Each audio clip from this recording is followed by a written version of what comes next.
एगो उपनयन गीत सुना रहल छी। आशा करै छी सब गोटे के नीक लागत। लाइक कमेंट चैनल के जरूर सब्सक्राइब कऽ लेब।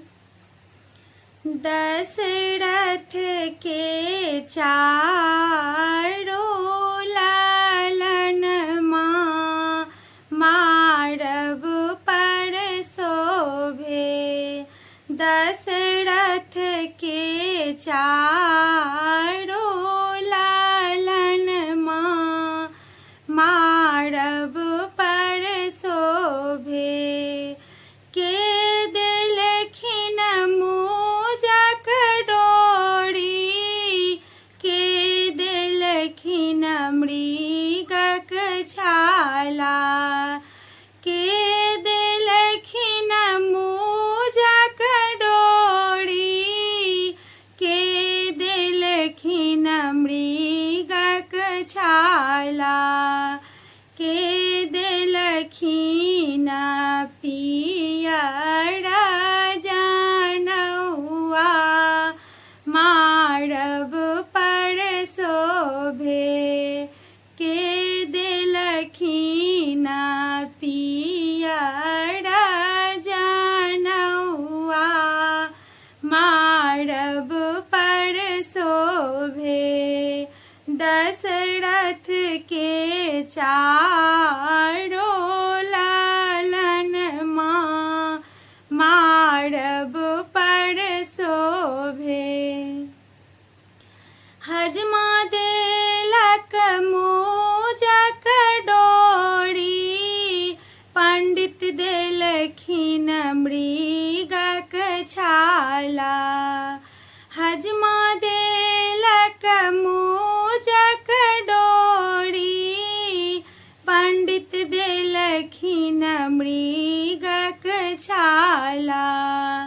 अपन बाबा देलखिन जनौआ मारब पर शोभे। अपन बाबा देलखिन जनौआ मारब पर शोभे। दशरथ के चारो लालन मारब पर शोभे।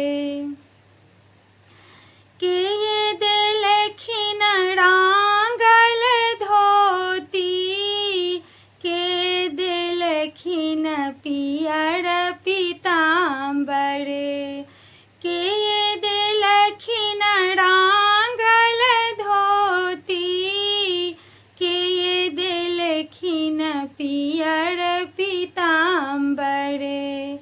के देलखिन गाले फूल माल, हे मारब पर शोभे। के देलखिन गाले फूल माल, हे मारब पर शोभे। मामा देलखिन रांगल धोती, काका देलखिन पियर पीताम्बर। मामा देलखिन रांगल धोती, काका देलखिन पियर पीताम्बर।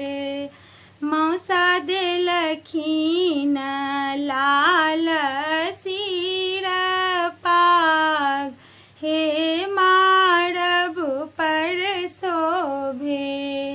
मौसा देलखिन लाल सिर पाग, हे मारब पर शोभे। दशरथ के चारो लालन मारब पर शोभे। सब गोटे के धन्यवाद करै छी। अगर गीत नीक लागल है तो कमेंट में जरूर बतायब।